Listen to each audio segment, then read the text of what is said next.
काय आयुष्य शिवाजीराजांचं 50 वर्षांचं 18,306 दिवसांचं आयुष्य आहे. त्यातली पहिली आपण 15 वर्ष सोडून देऊ, लहान होते तोपर्यंत. एक 6,000 दिवस गेले त्याच्यात.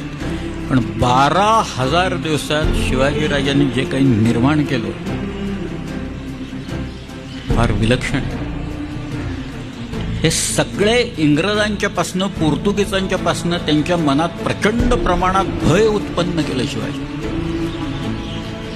इंग्रज लिहित आहेत की हा माणूस बरं झालं बाबा ते डोंगरावर जन्माला आला, इकडे समुद्राच्या जवळ आला असता तर म्हणजे आम्हाला संपलंच असतं आमचं सगळं, असं इंग्रजांनी लिहून ठेवलेलं आहे त्याच्यात. ह्या सामान्य गोष्टींना इथे असामान्य अचिव्हमेंट्स आहेत महाराजांनी केलेल्या आणि अत्यंत कमी दिवसात केलेल्या आहेत.